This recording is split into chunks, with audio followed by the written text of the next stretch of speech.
Hello everybody out there and welcome back to another Dark Avenger comic book review.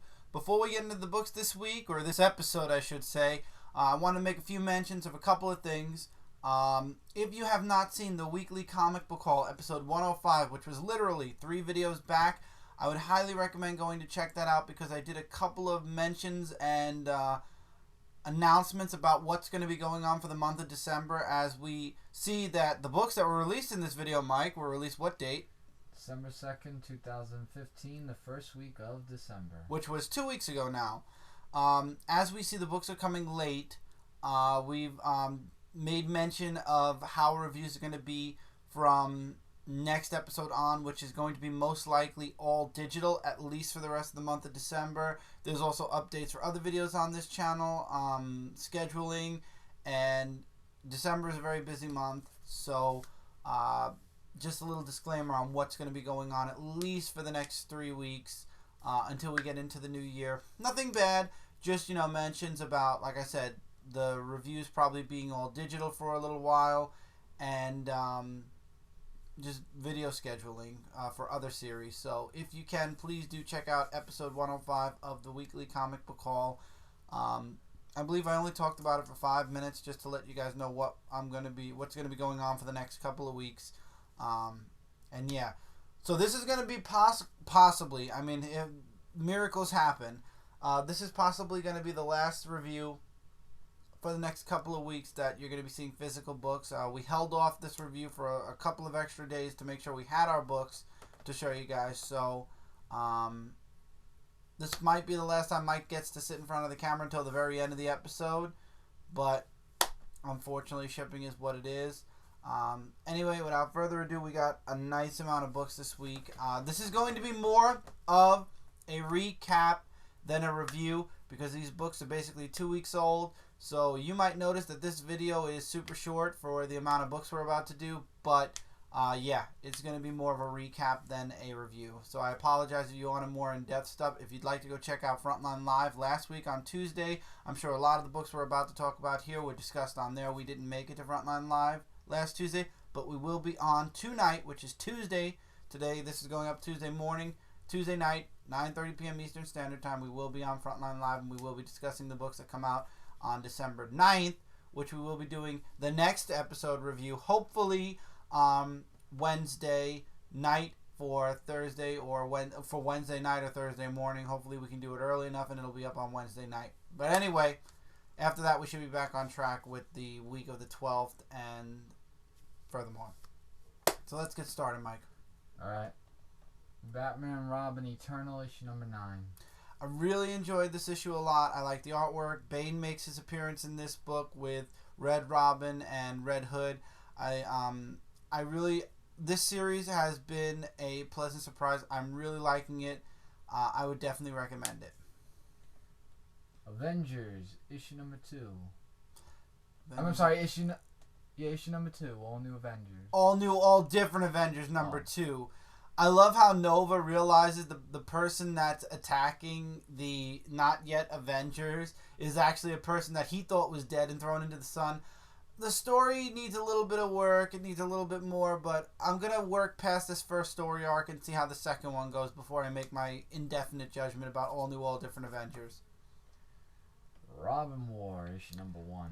I like this. The Court of Owls is involved in the background. There's a law now. Nobody, no child or anything, if they even wear colors that represent Robin, because there was an event that happened at This reminds me a little bit of Civil War, because there was an accidental death caused by somebody parading around as a Robin, which is part of We Are Robin.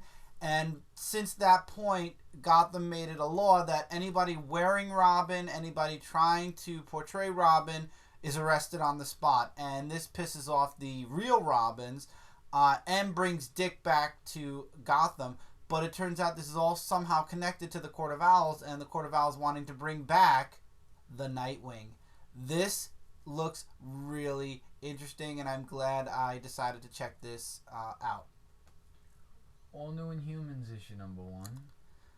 This was a little bit better than Inhumans. I'm going to stick with it to see the first story arc. We get to see Flint again. We get to see, I forgot the guy with the magnet. I read this 2 weeks ago now. See, some of these books I read 2 weeks ago, and some of these books I read only a few days ago. This is one of those 2 weeks ago books. Really interesting. It doesn't really focus on Medusa. It focuses more on the Inhumans that we got introduced to in the previous run. The artwork's really good. The story's interesting. I'll stick around for the first story arc and see if this is stronger than Inhumans. All New X-Men issue number 1. I enjoyed this book. This one I enjoyed. So all the All New X-Men are all over the world, but Beast decides he wants to go on a road trip. And he goes to pick up people. You got Bobby, who's in one place doing ice sculptures. Cyclops is laying low completely because basically something happened in Uncanny X-Men number 600. I don't know. Cyclops apparently attacked the Inhumans, was killed. And now young Scott is living in the shadow of an evil version of himself.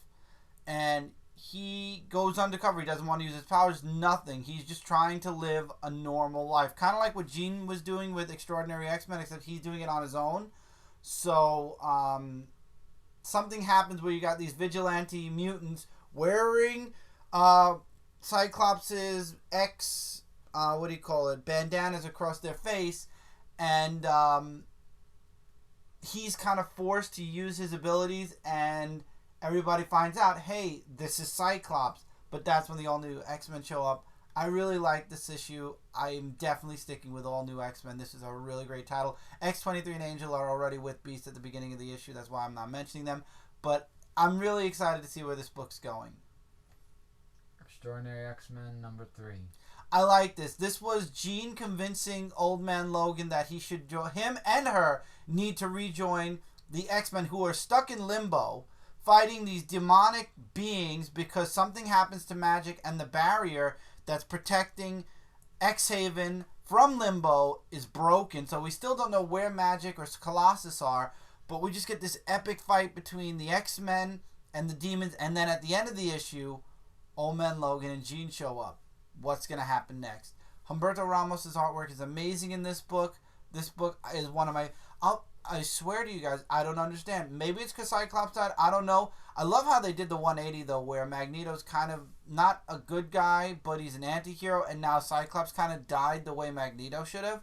But beside the point, X-Men books are doing a lot of... I'm really enjoying the X-Men books. It's the Avenger books that are taking me a little bit of time to really sink my teeth into, which it doesn't surprise me because I haven't really read that much into the Avenger books for a very long time. So maybe it's taking me time to get used to the Avenger books again, but I'm really enjoying the 2 X-Men books that are out already. I'm really enjoying them a lot.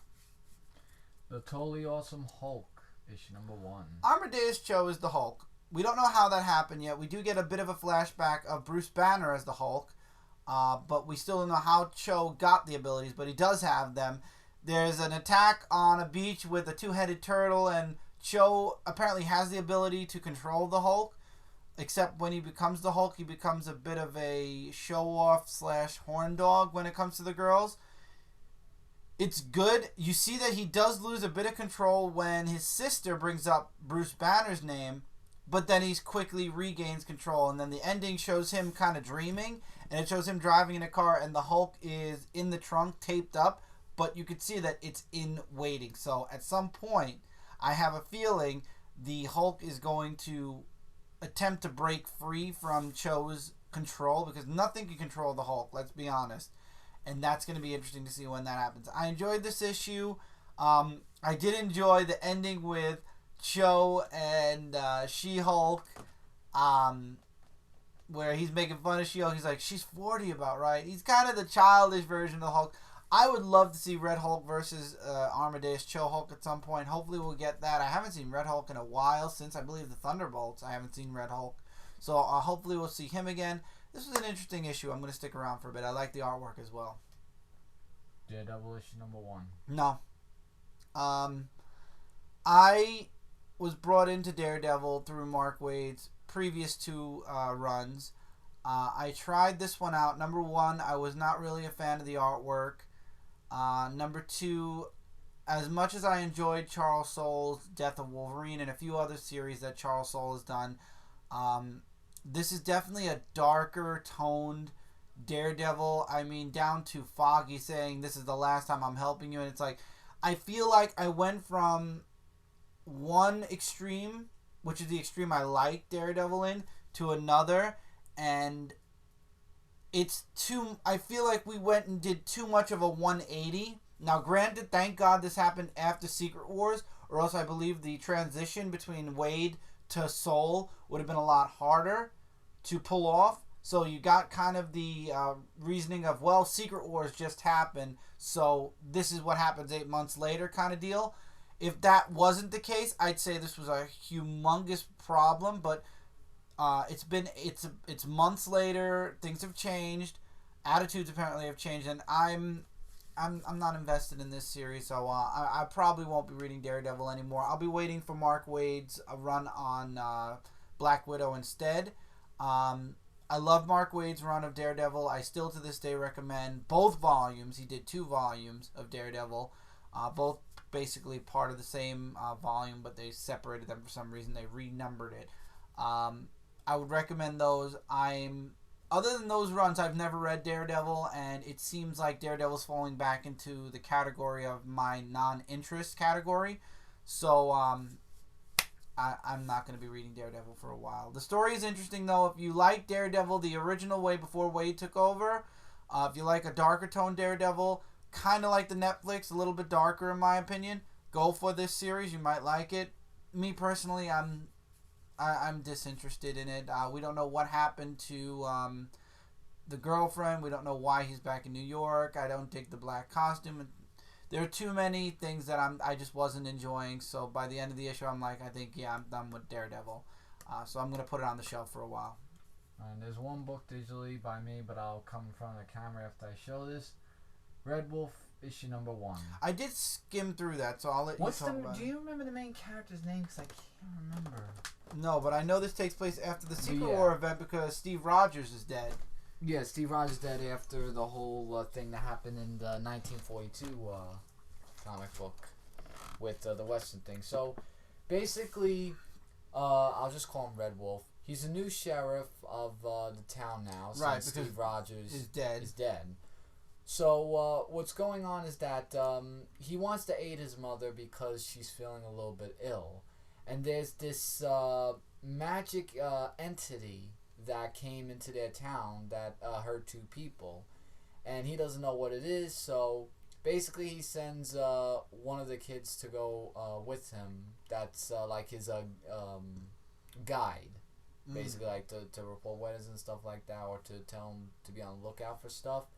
To find this out, because he's more into looking into magic stuff, and his character is really interesting. I will say that much. But the artwork gave me a 1942 comic feel to it, and yeah, the ending though.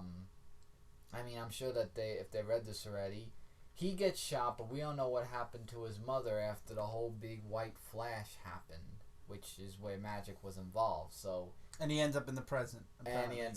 I hope that my one hope with this series is that I hope that he ends up going back to 1942. If we're gonna have Red Wolf in the present, obviously we might, because he is gonna, because one of them said they're gonna tweet it and stuff. No, he's gonna collaborate with like the Avengers and stuff, and that makes sense. But I would like him to go back to 1942 as well, because now he's gonna be another man out of time kind of thing, and I don't know if I can dig that. It feels like, okay, well, he had his time in 1942, now we're going to bring him to the present and screw 1942 and he'll just be gone. Unless this is their all new, all different route way, but if it gets a little boring, I'm probably going to have to get rid of it. Okay. So yeah, it's all digital. Alright, now let's get into the last time we probably will be doing physicals for a while. Action Comics 47, the final issue of Wrath. Superman takes on Wrath in this issue. I will say the artwork's very nice. I am beyond tired of Superman not having powers. He learns, he basically turns a negative into a positive in this issue, learns how to control Wrath's shadow abilities, and basically takes the burden of all of the shadow onto himself, takes it away from Lee, takes it away from the people that are being infected by it, and then decides to fight back against Wrath with it, and is succeeding and we find out that Wrath, we get a background on her. She was a good person. She wanted to work with Superman, and that's why when she became mayor of Metropolis, she was so excited. She was going to get to work with Superman. She was going to be this, that, and the other thing. And then Doomsday Superman happened, and all hell broke loose. And then Vindel Savage came around and offered her something to allow her to fight back against Superman and all the evil Kryptonians or aliens that were invading Earth. So basically, she got a bad taste in her mouth for the Kryptonians and wanted not revenge, but to get rid of them. So he gave her the ability of the Shadow, which he, at the end of this issue, spoiler alert, took away. And so Wrath is now done. So all that's left now is Vindel Savage and the other guy, who was the Secretary of Defense for the President until he got fired. So Wrath, done. Now I'd love to see Superman deal with... Oh, sorry. I'd love to see Superman deal with Hoarder Root, Vindel Savage, and the other guy, and then conclude it all with Vindel Savage, the end. And then he really... I mean, in Superman Wonder Woman right now, he is on the hunt for his abilities to get his powers back. But I would really love to see him just stop after this fight and get his powers back once he defeats Vindel Savage. Okay, we're in Star Wars issue number 13. This is the Vader Down series, part 3 of 6. So we get a very huge pickup, actually. I do want to show some artwork in this comic issue. Basically, Luke's down thanks to the fake C3PO that came in to knock him out because Beatty wanted to get some information about Luke. Actually, you know what? I like the page before that. Yeah, this is good. And meanwhile, we have Han Solo, who is still looking for him because we remember that he wanted to go and find him. And it's really now R2 and Luke that are by themselves, along with the fake C3PO and Beatrice, who have this little bit of a fight scene that actually, turns out to be just them talking to each other. And we see Han Solo that actually comes in, but let's just say in the end, the commander gets a little bit of a... actually, the Princess Leia gets an unexpected person, Darth Vader, at the end of this comic issue. So this was... it's really picking up this issue, and I just can't wait to see Luke and Darth Vader go at it again. I thought it was going to take more than 2 issues. I thought they were going to really pull this out for a while. But Nova issue number 2. Sam is trying to just have a normal day with his friends. His father goes to work, or his father goes to work, and they're digging, and they bring out this gigantic, in blasting underground, they released this gigantic, I'm going to call it a sandworm, or an underground sandworm. And the father calls Sam. Sam has to leave his friends in the middle. They're like, what's going on, Sam? We know something's up. And Sam isn't telling them that he's a superhero, and obviously he can't. So you could see the struggle between Sam leading a normal life and leading a life as Nova. And I believe that's going to be the main theme for a while for this book.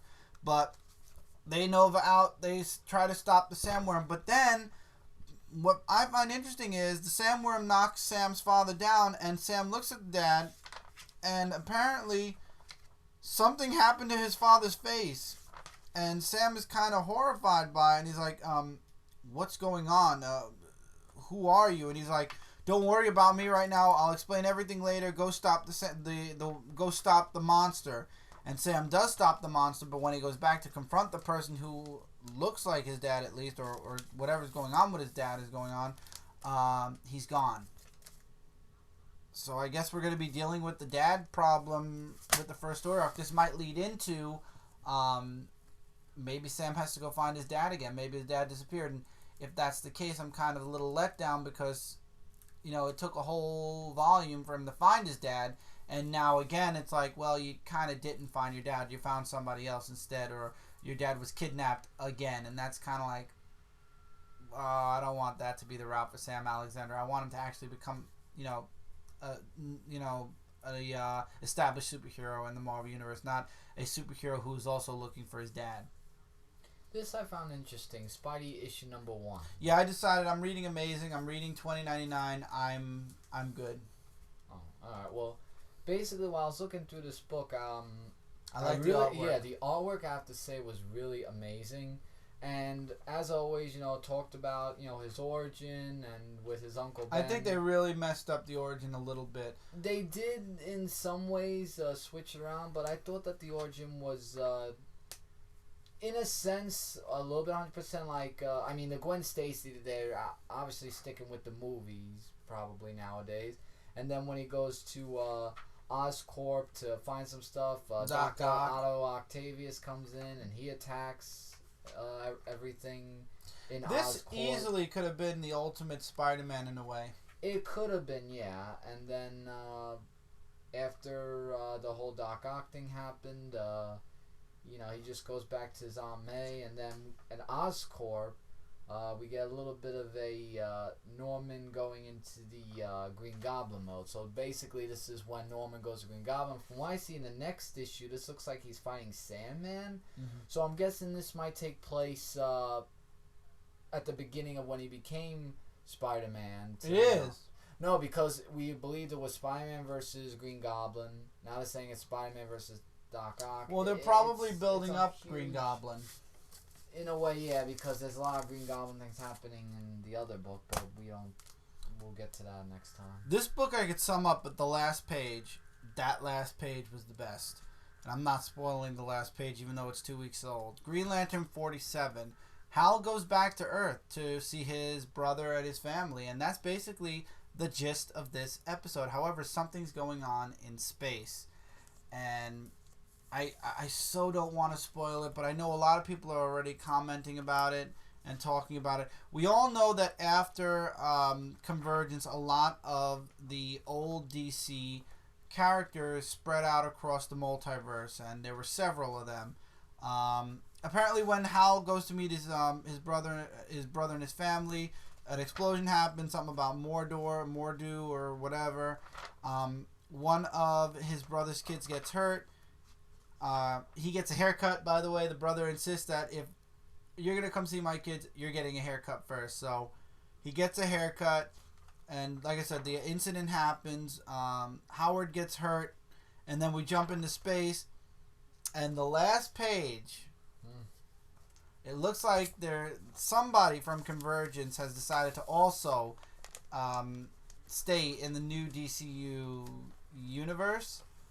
And it's definitely going to be interesting to see where they go after this issue. That is going to be very interesting. And my favorite book of the week, Teenage Mutant Ninja Turtle Color Classics Volume 3, issue number 12. This is part 10 of 13 of City at War.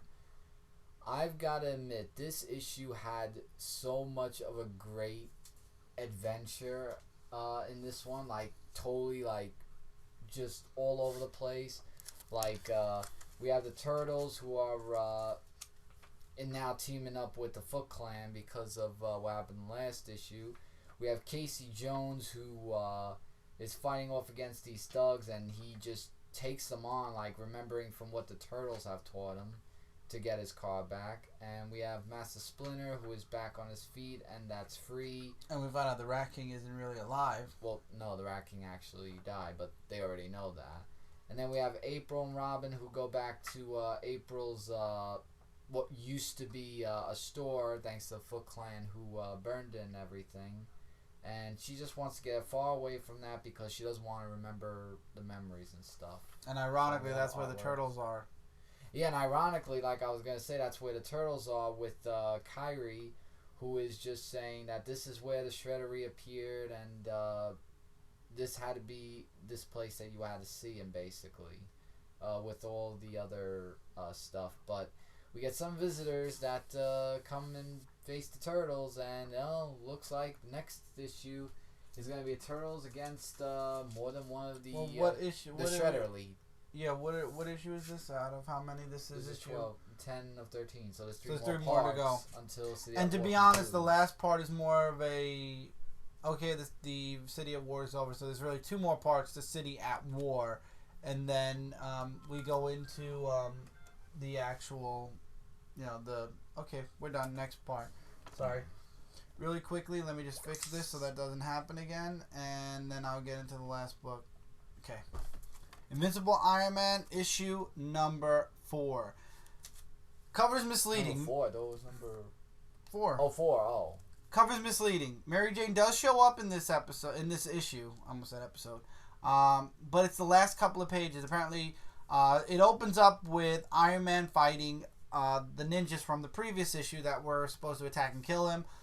He was set up by Madame Mask. Obviously, that didn't work out in the ninjas' favor because he beats them, and they perform, seppuku, if that's what you call it, and they Seppuku? Yeah, I don't know. The one where they killed themselves because they failed their mission. I have never heard of that word. I don't know. Maybe I probably am saying it wrong. But anyway, he goes to this kid's charitable event, and they're like, "So where's the armor?" He's like, "I don't have it. It's not here. It's in the cleaners." I thought that was really funny. And then he says, "Okay, I'll tell you the truth. I didn't bring a armor. I brought several armors." So he's kind of doing this charitable event for kids, and that's when Doctor Doom shows up. But then we go into Mary Jane and her club. And how does she fit into the whole Iron Man thing? Well, apparently, Madame Mask is at Mary Jane's club, is the pooper of the party, and then Iron Man and Doctor Doom show up, and Mary Jane's like, "Oh, no, not again, not this," or what were her exact words? Why? So it seems even when Mary Jane kind of moves away from Spider-Man, she still somehow gets stuck in the fray of superheroes. I thought this was a really good issue. I was a little let down that they didn't do a little bit more with Mary Jane. But, I mean, it is a setup issue. Obviously, we'll be seeing more of her in future issues. I enjoyed this book. I enjoy Iron Man. I'm looking forward to the next issue a lot. And with that, that's it for this review, guys, or recap, or whatever you want to call it, because I feel like some of the books I read 2 weeks ago, I really couldn't remember much except for a recap of it. The next episode, the next review should be up in a day or two. Yes, that will be late as well, but the following week's books we will have hopefully on time along with the indies. So look forward to 3-ish videos on Wednesday. One World's Finest from Mike, one from me, and then we'll go into the... I thought those 2. No, I think we're gonna have this condensed to 2 videos this week. One from you and one from me, and then we go right into the comic book review episode, which is the next one following this. And then next week, everything will go back to normal, where the World's Finals will be separated a little bit more, and the review will be hopefully on time before next Monday. So until then, guys, take care. Keep reading, keep collecting. A bunch of links in the description below. Check them out on your spare time. And feel free to comment below your thoughts about these books, even though they're 2 weeks old. Till then, guys, see you in the next video.